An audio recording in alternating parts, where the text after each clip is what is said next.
জুলাই গণ অভ্যুত্থানকে ধারণ করে ঢাকা বিশ্ববিদ্যালয়ের বিভিন্ন দেয়ালে আঁকা হয়েছিল জুলাই গ্রাফিতি, যাতে ফুটিয়ে তোলা হয়েছিল জুলাইয়ের নানা চিত্র ও কথা। সেই জুলাই গ্রাফিতি রাতের আধারে মুছে দেওয়ার অভিযোগ উঠেছে ছাত্র ইউনিয়নের নেতাকর্মীদের বিরুদ্ধে। এই ঘটনায় সাধারণ শিক্ষার্থীদের সঙ্গে বাকবিতণ্ডায় জড়িয়েছেন সংগঠনটির নেতাকর্মীরা। এমন একটি ফুটেজ ছড়িয়ে পড়ে সামাজিক যোগাযোগ মাধ্যম ফেসবুকে।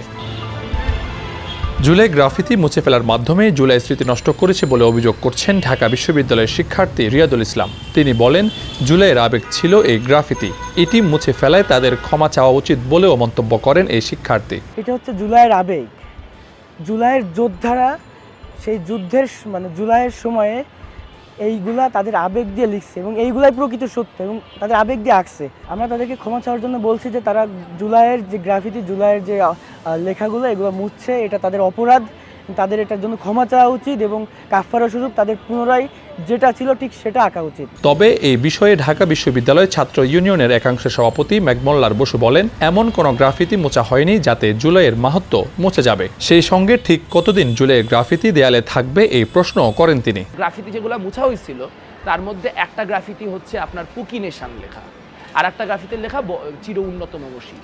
এই চির উন্নতম মসজিদ বড় করে বাইরেও লেখা আছে। এই কথাগুলোর মধ্যে এমন কোনো জুলাইয়ের মাহাত্ম্য লুকায় নাই যে যেটার গায়ে হাত পড়লে সাথে সাথে জুলাইয়ের স্মৃতি মুছে যাবে। এখন জুলাইয়ের গ্রাফিতিগুলি কতদিন পর্যন্ত ওই দেওয়ালগুলোতে থাকা দরকার, বা যদি সবগুলা দেয়ালে এটাই থাকে তাহলে সংগঠনগুলো আসলে কোথায় চিকা মারবে বা কতদিন পর থেকেই চিকা মারা যাবে, তাই নিয়ে আসলে একটা আলোচনা সব স্টেক হোল্ডার মিলে করা দরকার। জুলাই গ্রাফিতি মুছে নতুন অঙ্কন করা লেখা জুলাই গণ অভ্যুত্থান পরিপন্থী নয় বলে মন্তব্য করেন সংগঠনটির নারী নেত্রী নাজিফা জান্নাত। আমরা যে এটি লিখেছি সেটা কোনোভাবেই, যে লেখনগুলো আমরা লিখেছি সেটা কোনোভাবেই জুলাই অভ্যুত্থান পরিপন্থী নয়। এই যে সরি বলার যে বিষয়টি, সেটা আসলে এরকমভাবে হচ্ছে, আমার কাছে মনে হয় তারা আসলে এই যে গ্রাফিতি লেখার যে নর্মস, সে ব্যাপারে আসলে অবগত না। আমরা গণ অভ্যুত্থানের সাথে ছিলাম এবং আমাদের সংগঠনের জায়গা থেকে আমরা গণ অভ্যুত্থানের পক্ষেই সেই দেয়াল লিখনটি আবার নতুন করেই লিখেছি। দেয়াল থেকে গ্রাফিতি মুছে ফেলার বিষয় জানতে চাইলে বাংলাদেশ গণতান্ত্রিক ছাত্র সংসদ ঢাকা বিশ্ববিদ্যালয় শাখার যুগ্ম সদস্য সচিব জহির রায়হান বলেন, জুলাইয়ের গ্রাফিতি যখন কেউ মুছে ফেলার চেষ্টা করে তখন আমাদের অস্তিত্বের উপর আঘাত আসে। যখন কোনো সংগঠন বা কেউ যখন এই গ্রাফিতিগুলোকে মোছার চেষ্টা করে তখন স্বাভাবিকভাবেই এটা আমাদের অস্তিত্বের উপর আঘাত আসে।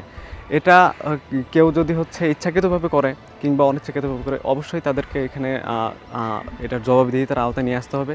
তবে এক্ষেত্রে আমরা সব সময় এই জায়গাটাতে কনসার্ন যে অন্ততপক্ষে আপনারা জুলাইয়ের এই যে জায়গাগুলো সেন্সিটিভ, এই জায়গাগুলোতে কখনো হাত দিবেন না, কারণ জুলাই আমরা অন করি, জুলাই সবাই অন করে।